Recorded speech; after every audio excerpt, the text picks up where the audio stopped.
No माझ्या घरी एक नवीन नोकर आला होता. त्याचे नाव रोशन होते. तो इतका सौम्य आणि आकर्षक दिसत होता की त्याला पाहताच कोणी त्याच्यावर प्रभावित व्हायचे. माझे नाव राधिका आहे. माझे लग्न सुमारे 6 वर्षापूर्वी झाले होते.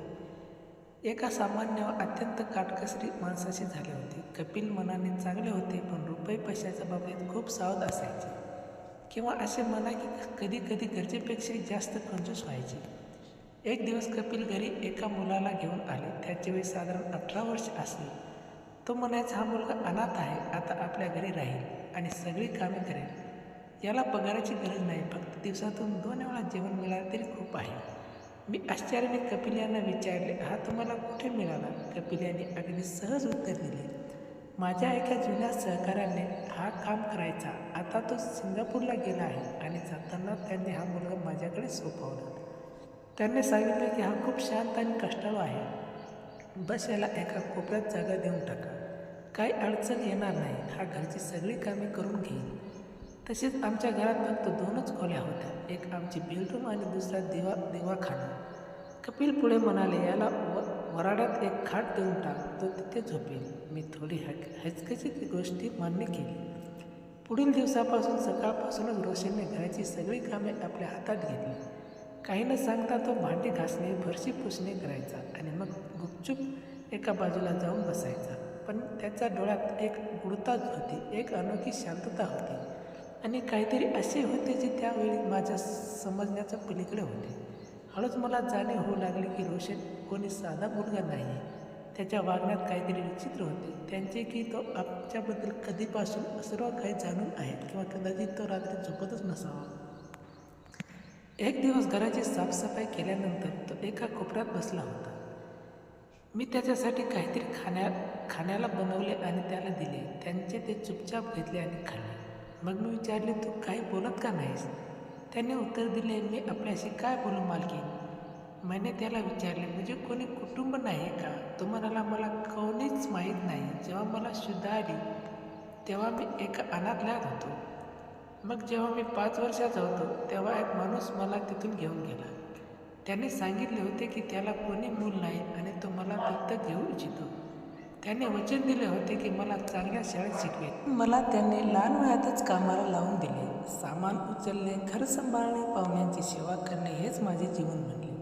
मग जेव्हा तो माणूस वारला तेव्हा त्याच्या बहिणीने मला घरातून हाकलून दिले. त्यानंतर मी जिथे जिथे काम करू लागलो, ज्यांनी कोणी मला ठेवले त्याने 2 वेळच्या भाकरीच्या बदल्यात माझ्याकडून सगळी कामे करून घेतली. रोशनच्या गोष्टीतून माझे मन भरून आले. बिचारा किती कष्ट जगत होता. मी त्यांच्या डोक्यावर हात फिरून म्हटले, तू काळजी करू नकोस, मी तुला काहीच रुपयेसुद्धा देईन. जरी त्यावेळी कपिल यांचे उत्पन्न जास्त नव्हते. मग तो म्हणाला, का नाही मालकी, राहू द्या. तुम्ही मला जेवण देत आहात, माझ्यासाठी तेच खूप आहे. माझे कोण आहे ज्याची मला काळजी करावी लागेल किंवा ज्याच्यासाठी मला काही साठवून ठेवावे लागेल? त्याच्याबद्दल माझ्या मनात करुणा आणि असंवेदना जागृत होऊ लागली. पण मला कुठे माहीत होते की हीच भावना ते माझ्यासाठी अडचण बनून जाईल. कपिल यांचे काम असे होते की त्यांना वारंवार शहराबाहेर जावे लागायचे. त्यांच्या कंपनीचा मालक दर महिन्याला त्यांचे कुठे ना कुठे पाठवायचे. जेव्हा ते जायचे तेव्हा 4 ते 5 दिवसानंतर परतायचे.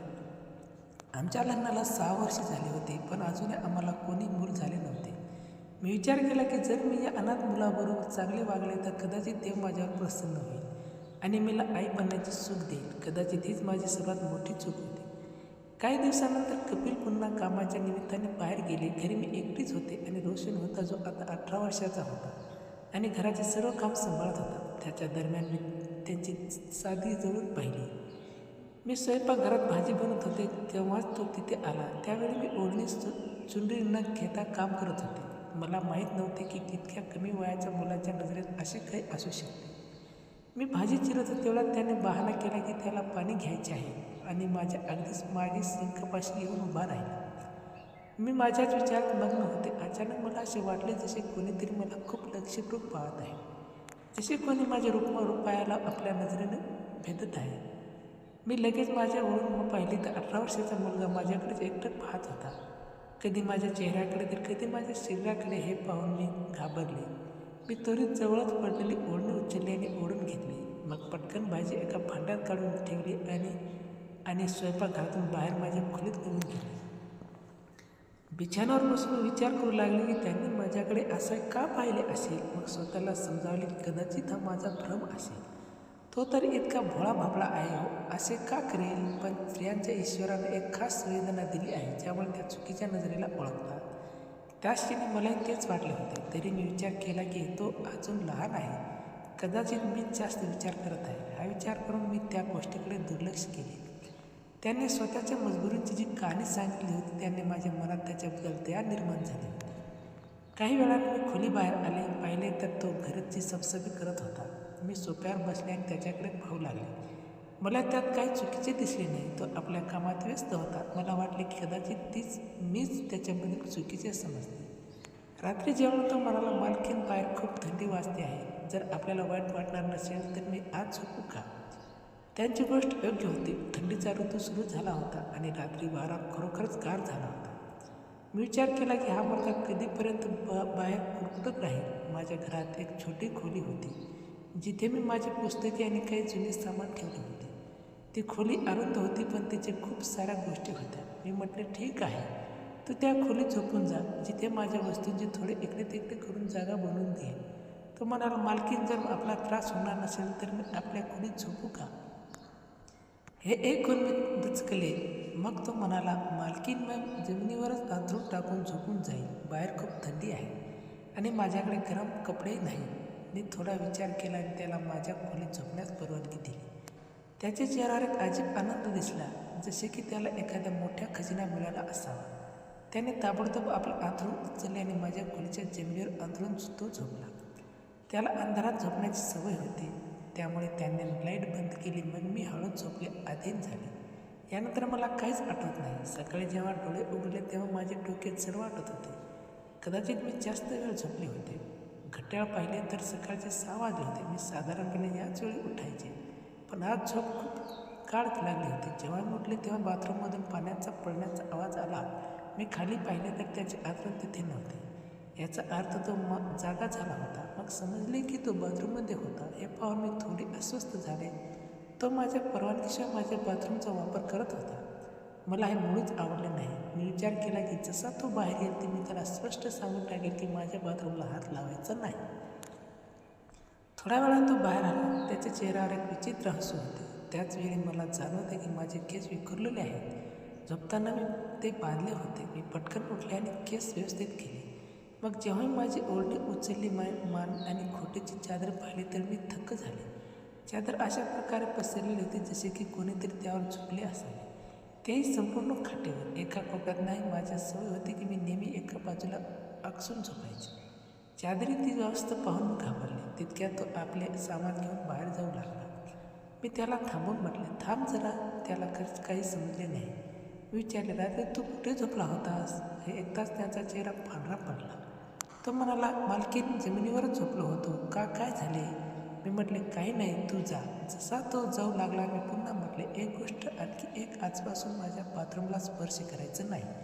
तो म्हणाला, ठीक आहे मालकीन, आणि खोलीतून निघून गेला. जेव्हा मी खाटेवरून उठले तेव्हा माझ्या कमरेत वेदना होत होत्या, शरीरात थकवा होत होता, पण उदास वाटत होते. मी बाहेर जाऊन बसण्याचा निर्णय घेतला. रोशनला चहा बनवायला यायचा म्हणून मी आवाज दिला, एक कप चहा बनवून दे. तो म्हणाला, आत्ता आणतो मालकीन. थोड्या वेळात तो चहा घेऊन खोलीत आला आणि मला दिला. मला समज नव्हते की आज मी इतकी कुमकुवत का अनुभवत आहे. माझी गोष्ट ऐकून त्याने माझ्याकडे पाहिले आणि म्हणाला, कधी कधी जास्त काळ असे होऊ जाते. असे बोलून तो बाहेर निघून गेला. मी विचारात पडले की नक्की काय झाले आहे की हे इतके अशक्त वाटत आहे. मग मी कपिल यांना फोन लावला. हे गेल्यापासून माझे मन अस्वस्थ होते. फोनवर मी विचारले, कपिल तुम्ही कधी परतणार आहात. ते म्हणाले, काय झाले. मला जाऊन तर अजून 2च दिवस झाले. तुला माहीत आहे ना मी की बाहेर जातो 4 ते 5 दिवस लागतात. ते बरोबर बोलत होते. आधी मी कधी असे विचारत नव्हते. मग यावेळी काहीतरी विचित्र वाटत होते. त्याने सांगितले की एक महत्त्वाची बैठक आहे आणि रात्री बोलतील. मी म्हणलं, ठीक आहे, काळजी घ्या. तेवढ्यात माझा आवाज ऐकून ते म्हणाले, राधिका काय गोष्ट आहे. तुझी तब्येत ठीक आहे वाटत नाही.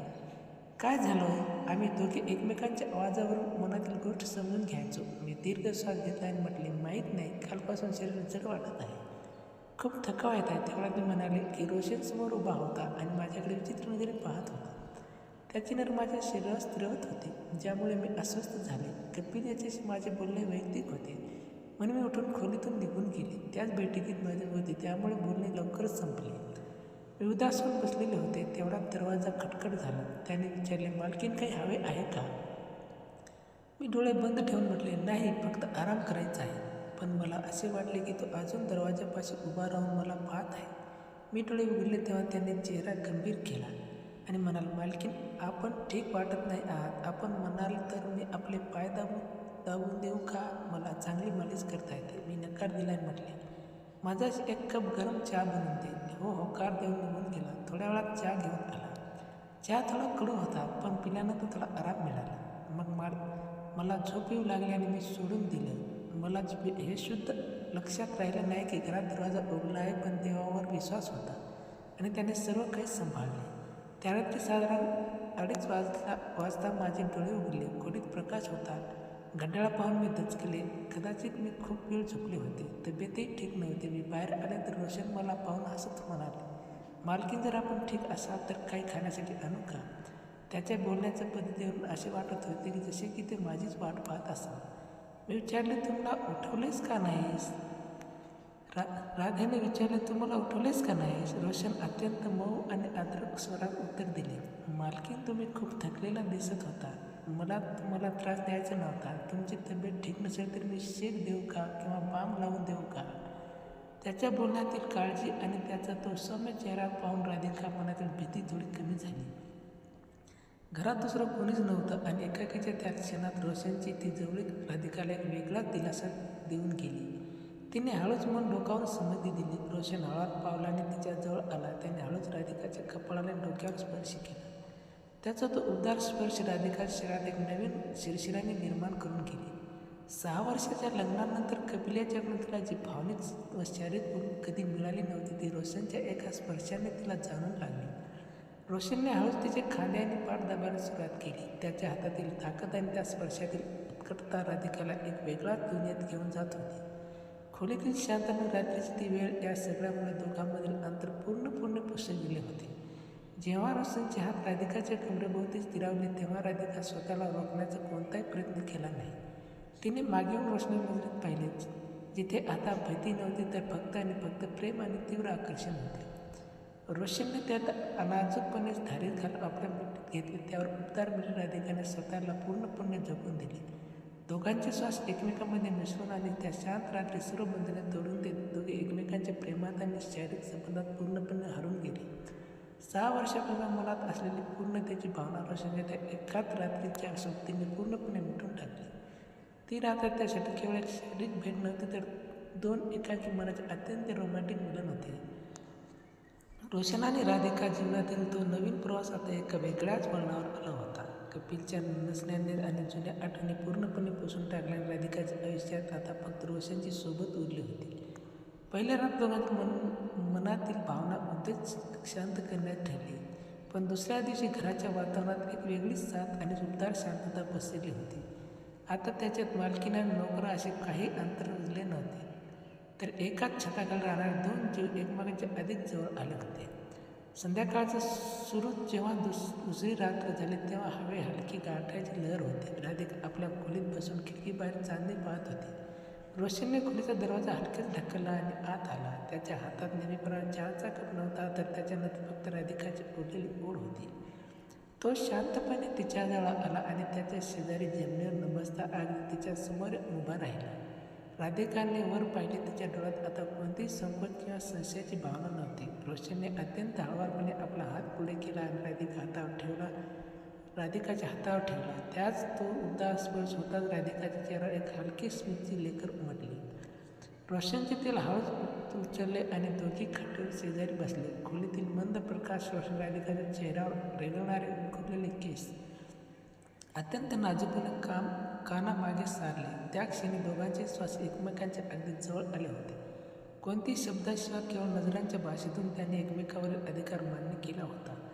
रोशनने राधिका आपल्या भक्कम घेतले. मिठी पहिल्या रात्रीपेक्षा अधिक संथ, शांत आणि श्वासक होती. राधिकाने आपले डोके त्यांच्या खांद्यावर ठेवले आणि स्वतःला पूर्णपणे सुरक्षित अनुभवले. त्या शांत रोमॅन्टिक रात्री दोघांनी जगाचा विसर पडून एकमेकांच्या सानिध्यात आणि स्पर्शात स्वतःला पूर्णपणे गुंतवून घेतले. दोन मनाचे मिलन अत्यंत सुंदर आणि